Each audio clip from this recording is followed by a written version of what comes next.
जम्मू के नए high court complex का शिलान्यास भारत के मुख्य न्यायाधीश के कर कमलों से संपन्न हुआ। एक आधुनिक और बेहतर इंफ्रास्ट्रक्चर की मांग लंबे समय से की जा रही थी। मैं समझता हूं कि आज के दिन उस दिशा में एक महत्वपूर्ण कदम हम आगे बढ़ा सके। लोग कह रहे थे कि भवन बहुत आधुनिक है, ढेर सारी खूबियां उसकी बताई गई, लेकिन ये 1800 करोड़ रुपए का बोझ भी जम्मू कश्मीर पर पड़ा है। जो श्रीनगर और जम्मू, तो मैं सोच रहा था कि अगर हर साल 500 करोड़ रुपए मैं प्रबंध करूंगा तो ये फिर 3 साल में इसका उद्घाटन हो पाएगा। लेकिन ये आवश्यकता थी और ये जरूरत थी, लंबे समय से महसूस की जा रही थी। और मैं आभारी हूं भारत सरकार का, क्योंकि जब मुझे मुख्य न्यायाधीश महोदय ने कहा कि एकदम होना ही है,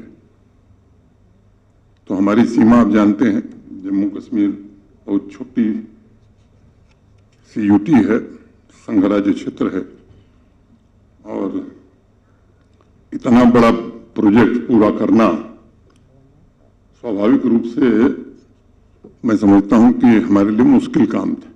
लेकिन मैं आभारी हूं भारत सरकार का। जब मैंने बात की तो उन्होंने कहा नहीं, आप इसको हाँ करिए और जो भी धन आवश्यक होगा वो उपलब्ध कराया जाएगा। आज के इस ऐतिहासिक दिन में मैं समझता हूं कि हम सबके लिए खुशी का विषय है। संचार प्रौद्योगिकी के इस्तेमाल से ये जस्टिस डिलीवरी सिस्टम को अत्याधुनिक, सहज एवं सरल बनाने के जो प्रयास हुए हैं उसकी मैं सराहना करता हूं। एक घटना मुझे याद आती है। मैं 7 अगस्त 2020 को आया था। 28 अक्टूबर को अंतिम शुक्रवार था।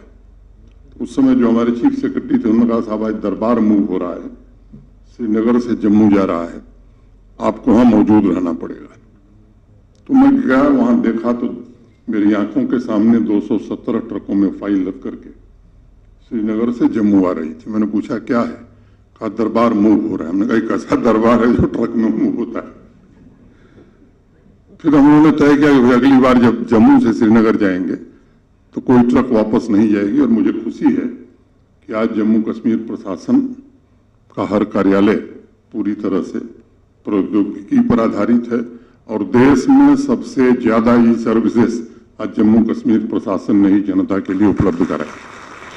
ई गवर्नेंस में यूटी श्रेणी में हम प्रथम हैं और इस सभागार में मैं सर्वोच्च न्यायालय के मुख्य न्यायाधीश और अन्य न्यायाधीशों के समक्ष ये बात जिम्मेदारी से कहना चाहता हूं कि अगले वर्ष जब भारतवर्ष में रैंकिंग होगी तो जरूर हम नंबर 1 होंगे।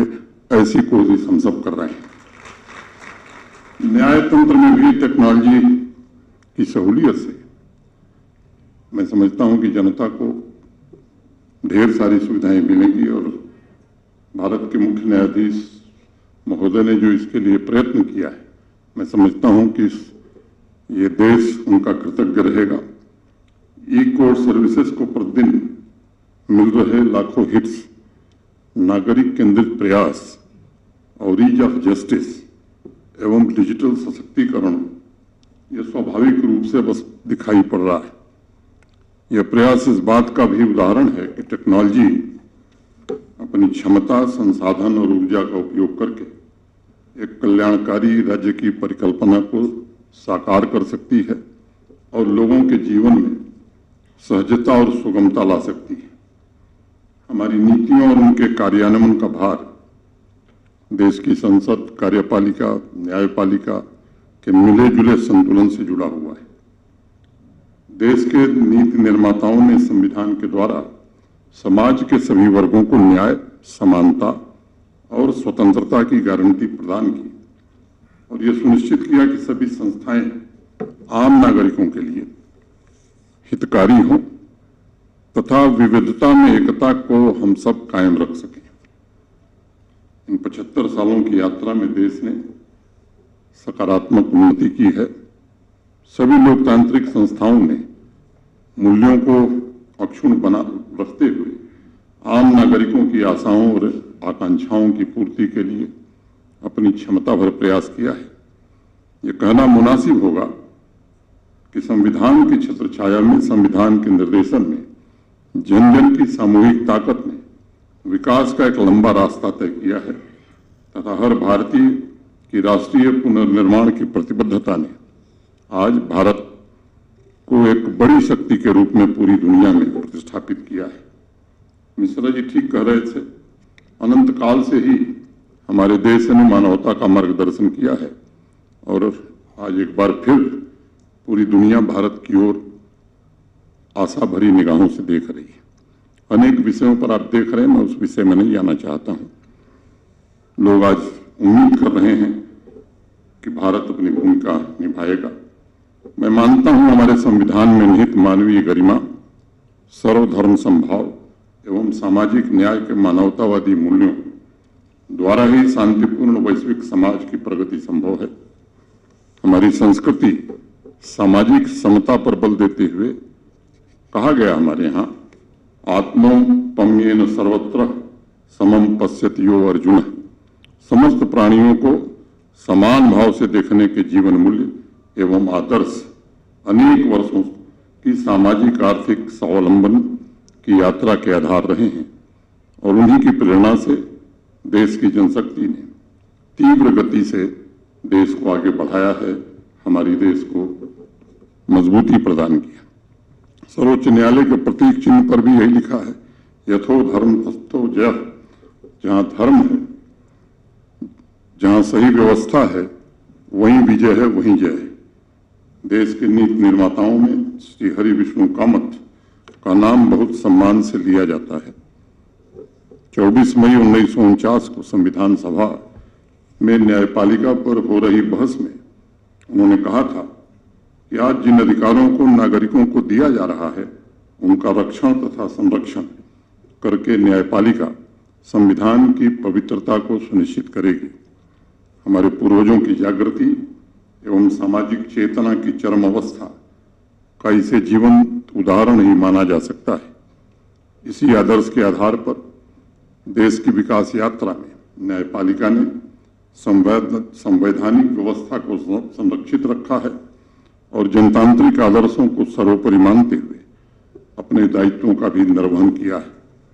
न्याय की प्रक्रिया में तेजी आए, इसके लिए अनेक परिवर्तन भी किए गए हैं, संसाधन भी जुटाए जा रहे हैं। माननीय सर्वोच्च न्यायालय की समिति तथा भारत सरकार का न्याय विभाग भी लगातार इस बात का प्रयास कर रहा है कि भविष्य की टेक्नोलॉजी, आर्टिफिशियल इंटेलिजेंस का जिक्र हुआ है, का भी उपयोग हो। टेक्नोलॉजी के सहयोग से पूरी प्रक्रिया को सीमलेस और स्पीडी बनाया जा सके। मुझे बताया गया है कि जम्मू कश्मीर लद्दाख हाई कोर्ट ने सूचना प्रौद्योगिकी के अनेक प्रोजेक्ट्स को बहुत कम समय में पूरा किया है और पूरी व्यवस्था में तेजी लाने की कोशिश भी की है। मैं इसके लिए जम्मू कश्मीर और लद्दाख हाई कोर्ट को बधाई देता हूं। वर्चुअल कोर्ट, ई फाइलिंग, ई सेवा केंद्र, वीडियो कॉन्फ्रेंस फैसिलिटी जैसे अनेक इनिशिएटिव्स के माध्यम से न्याय तक समग्र पहुंच को सुनिश्चित करने की कोशिश हुई है। बुनियादी ढांचे में सुधार के लिए भी बहुत प्रयास हुए हैं और इसलिए यूटी के लॉ डिपार्टमेंट के बजट में पिछले 2 वर्षों में आवश्यक बढ़ोतरी मैं कहूँ कि काफ़ी बढ़ोतरी हम लोगों ने की है।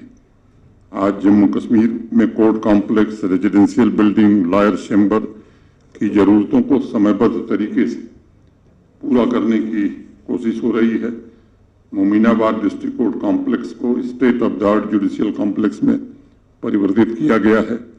उसी तरह सांबा, रामनगर, पुलवामा अनेक स्थानों पर नए डिस्ट्रिक्ट कोर्ट कॉम्प्लेक्स तथा रेजिडेंशियल एकोमोडेशन बनाए गए।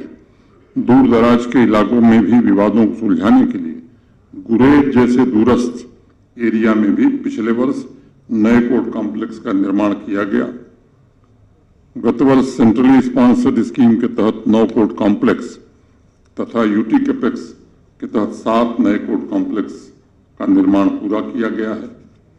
34 नए रेजिडेंशियल एकोमोडेशन और और अनेक इस तरह के प्रोजेक्ट पूरे किए गए हैं। 3 ऐसे डिस्ट्रिक्ट कोर्ट कॉम्प्लेक्स जो रेंटेड एकोमोडेशन में चल रहे थे, उनकी स्थायी बिल्डिंग भी इस साल पूर्ण कर ली जाएगी। मैं इन्हें मात्र बिल्डिंग फिजिकल इंफ्रास्ट्रक्चर नहीं मानता, बल्कि आम नागरिकों की आशा एवं विश्वास का प्रतीक मानता हूं, क्योंकि दूर दराज के जिलों में स्थित निचली अदालतों में बड़ी संख्या में सामान्य नागरिक न्याय प्राप्त करने की उम्मीद लेकर आता है। न्यायपालिका उन सभी संस्थाओं की कोशिश है कि सामाजिक न्याय के साथ सर्वांगीण विकास के लिए प्रत्येक नागरिक को अवसर मिले और उनके सामने जो संभावनाएं एवं चुनौतियां हैं, उसके लिए वह दृढ़ संकल्प होकर काम करे। बापू ने कहा था कि भारत यह समझ ले कि उसके पास जो आत्मा है वह पूरे विश्व की समस्त भौतिक शक्ति समीकरणों पर भी विजय पा सकती है। बापू हर नागरिक के आत्मबोध की बात करते थे, ताकि सामूहिक सृजनात्मक प्रयासों से अपने अपने कर्तव्यों की चेतना से प्रत्येक नागरिक राष्ट्र के निर्माण में जुट सके, देश के नीति निर्माताओं के उन सपनों को पूरा करने का प्रयास करे जिन्होंने मातृभूमि की आज़ादी के लिए अपना सर्वस्व न्योछावर किया था। मैं समझता हूं कि मैं आभार व्यक्त करना चाहूंगा माननीय मुख्य न्यायाधीश महोदय का, सर्वोच्च न्यायालय के वरीय न्यायाधीशों का और आप सबका भी, कि आप सब इस कार्यक्रम में शरीक हुए। इतनी बात करके मैं आप सबके प्रति हृदय से कृतज्ञता ज्ञापित करते हुए अपनी बात पूरी करता हूं। धन्यवाद। जय हिंद।